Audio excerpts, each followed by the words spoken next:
Valeu, torcedor. Obrigado pelo teu carinho, pela tua audiência aqui com o nosso canal. Vamos falar das últimas, gurizada. Olha só, o Grêmio estreia hoje à noite contra o Esportivo Luquenho, lá no Paraguai. O tricolor chegou a Assunção nas últimas horas, especialmente no finalzinho da tarde dessa terça-feira. A gente está acompanhando as imagens e carregando na mala uma grande preocupação. O técnico Gustavo Quinteiros tem uma grande preocupação para o jogo dessa noite, mas não só para o jogo dessa noite, mas pensando na sequência. Porque o Grêmio joga nessa noite, viaja para Porto Alegre logo em seguida, amanhã faz um treinamento mais leve, até porque é um pós-jogo, né? Na sexta-feira embarca para enfrentar o Ceará no sábado. Ou seja, o Grêmio não vai ter tempo para treino. O treino mais forte do Grêmio foi na segunda-feira.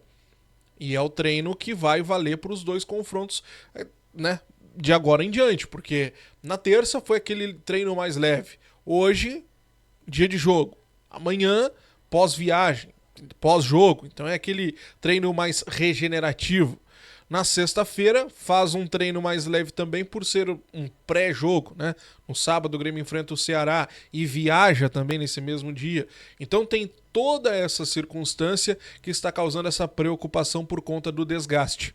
A grande tendência é que tenhamos hoje à noite uma preservação de alguns jogadores, seja logo no início da partida ou ao longo do jogo.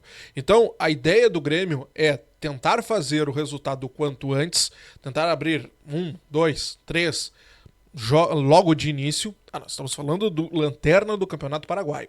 Então vamos lá. A ideia do Grêmio é fazer 1, 2, 3 já logo de cara, fechar o resultado e a partir de então começar a preservar Edenilson, preservar daqui a pouco o Guri, o Igor Serrote, o próprio Amuso, né? O Kiki Oliveira, bem desgastado, ele estava servindo a seleção no sábado, a gente já conseguiu ver que ele não estava tão legal assim. Então tem o próprio Kiki, o próprio Arezzo, embora o Bright White tenha voltado, o Bright White, ele não, muito provavelmente, ele não vai sair jogando. Ele vai atuar ali os seus 30 minutos, que é o que o Grêmio tem de planejamento nesse primeiro momento, né? Mas a tendência que aconteça, é claro, no final do jogo, dando tudo certo, o Grêmio encaminhando um resultado já logo de início, que aí vai levando a partida ali em banho-maria, bem tranquilo, administrando o jogo. Essa é a tendência para essa noite. Então, pode o Grêmio sair já com um time mais misto, um time já pensando em preservação, mas também ainda tem a circunstância do Grêmio poder sair já repetindo o time que atuou no sábado contra o Atlético Mineiro, com um tripé de volantes, enfrentando o Esportivo Luquenho, sentindo o grau da partida, até para poder fazer um resultado logo em seguida e aí sim poder poupar os seus jogadores. São os nuances da partida desta noite, às 9h30, que a gente vai acompanhar e eu vou te trazendo os detalhes aqui no nosso canal. Lembrando, partida esta com transmissão do Paramount, tá? Então, Paramount é quem transmite a partida de hoje à noite, beleza? Bom, ontem saiu uma informação, gurizada, à tarde, foi o Caliel quem trouxe até, inclusive, de que o Grêmio estava monitorando a situação do Biel. Vamos lá, monitorando, sondando, situação diferente. Quando o Grêmio vai atrás sondando o jogador, vai buscar informações, vai, né, ver qual o valor, aquela história toda. Nesse momento o Grêmio só monitora, vê o que vai acontecer com o atleta. Lembra do Biel? Passou por aqui, atacante, joga pelas pontas. Teve aqui na Série B em 2022, né, quando aquele ano terrível, né? Aqueles 2 anos terríveis que nós vivemos, infelizmente. Mas, enfim, passou por aqui, não conseguiu bons resultados. Ele veio na época emprestado pelo Fluminense, tinha um valor de 10 milhões que o Grêmio acabou não pagando, o Grêmio acreditou que não valeria a pena.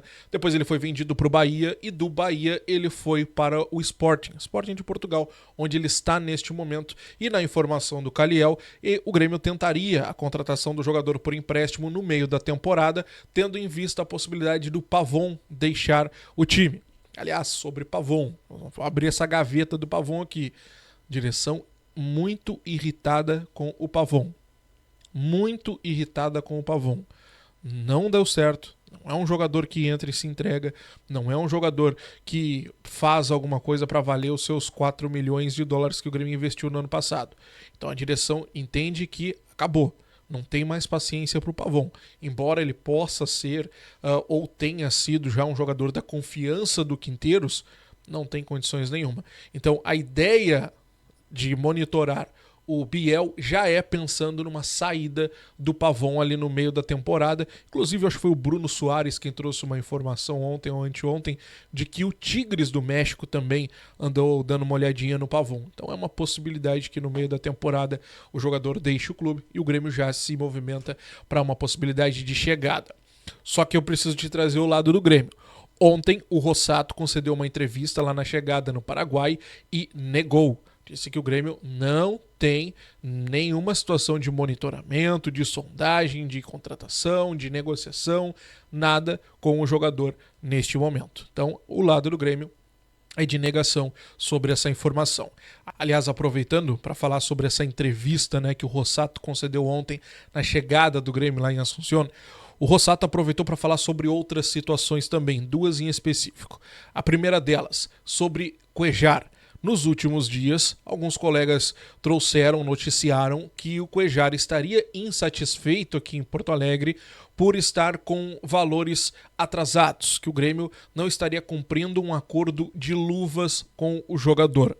O Rossato negou, disse que o Grêmio está com as suas contas totalmente em dia com todos os jogadores, seja salário, seja luvas ou qualquer outra situação. Não há pendências com os jogadores. E aqui é um ponto que eu trago para vocês. Desde o início da gestão, o presidente Alberto Guerra ele preza muito por não ter influência de qualquer forma externa no vestiário e inclui os salários. O Grêmio pega empréstimos, o Grêmio o Grêmio deve outras situações, tem outras pendências, mas o salário rigorosamente em dia. Esse é um ponto positivo, podemos colocar, né, que eu acompanho e que eu acompanhei desde o início e que eu trago aqui para vocês como testemunha também, tá? O Rossato, ele acredita que o grande problema do Cuéllar neste momento é justamente a adaptação. Ele sente ainda dores, né? Ele está fazendo um tratamento mais intenso para poder voltar logo a ficar à disposição, mas ele sente muito essa mudança, principalmente da intensidade do futebol, porque ele estava numa liga que não tem uma competição tão alta quanto aqui a nossa exige, principalmente por conta de viagens, carga de treinamentos, jogos e tudo mais. Então aqui a situação pega e isso também está pegando para o lado do jogador, mas acredita que logo ele já fica à disposição. Uma outra situação também, gurizada, que acabou tomando conta de comentários após o Clássico Grenal, especialmente onde nós saímos com um resultado bem complicado. O Rossato ele foi questionado ontem sobre a possibilidade do Grêmio contratar um coordenador técnico. Essa função, vira e mexe, é colocada com o Felipão, com o Maicon, com o Jeromel, Lucas Leiva, enfim, são diversos os nomes. Mas o Rossato fez questão de negar. O ambiente está fechado, o vestiário está fechado, não há possibilidade nesse momento dessa contratação, o Grêmio não busca nomes neste momento. Esse é o lado trazido pelo Rossato. Na semana passada, o Guto Peixoto, em entrevistas à 4D Sports, né, ele disse o seguinte: olha, o Grêmio pensou num coordenador técnico nessa contratação, especialmente quando via outros técnicos, né, que não tinham esse conhecimento de como era o futebol sul-americano, que não entendiam talvez como era o futebol aqui no Brasil, a intensidade, o trato com a torcida, o trato com a imprensa. Então se via essa necessidade de ter esse cara no vestiário para fazer esse meio campo aí, para poder conversar, fazer entender toda essa parte. Mas como eles trouxeram o Quinteiros, e o Quinteiros já tinha esse conhecimento, não viram a necessidade, mas que olhavam para a possibilidade de contratar um coordenador, só que tinham que achar o nome ideal. Não adiantava ser só ídolo, não adiantava ser só um cara que entrasse no vestiário, que sacudisse o vestiário, não. Tem que ser um cara que trate bem, que tenha um trato, né, com a torcida, que tenha uma relação boa com a imprensa, que tenha uma relação boa com os jogadores, principalmente, que entenda a história, de preferência um ídolo, um cara, né, que se encaixe perfeitamente em todas essas situações, mas que seja profissional, que tenha o conhecimento para estar ali.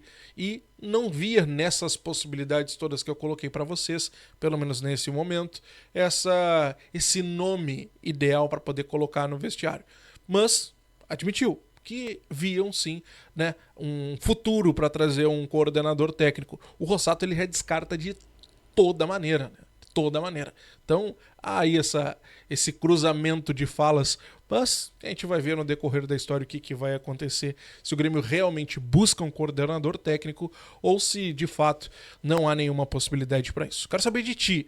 O Grêmio precisa de um coordenador técnico, precisa de um cara identificado, de alguém que conheça a história do clube, que coloque as vontades do torcedor, que chegue pro treinador e diga, olha, a situação aqui não é assim, é assado, talvez se tu for por ali, por aqui, qual o nome tu indica pra diretoria do Grêmio, caso eles queiram? Comenta aqui embaixo. Grande abraço e até a próxima. Tchau.